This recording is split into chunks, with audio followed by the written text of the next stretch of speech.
Une hallucination est une objectivation de la pensée du sujet. C'est la pensée du sujet qui se projette sur l'écran de l'espace et donne l'impression au sujet qu'il a affaire à des objets ou à des personnages extérieurs.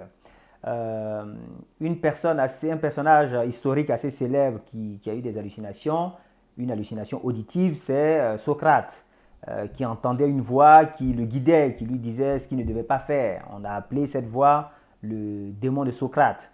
Parmi les grands hallucinés, on peut aussi citer le grand mathématicien français, Blaise Pascal, mais on peut citer Pythagore, Luther et même Nikola Tesla, dont les hallucinations, pour qui les hallucinations ont commencé un peu comme un handicap et qui finalement s'est transformé en un grand pouvoir de visualisation qu'il a utilisé pour faire les tests, pour faire les expériences de ses inventions.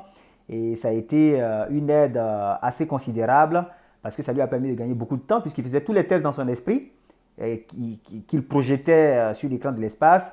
Et lorsqu'il avait perfectionné sa machine, il allait la tester au laboratoire et ça fonctionnait comme il l'avait projeté sur l'écran de l'espace par son imagination.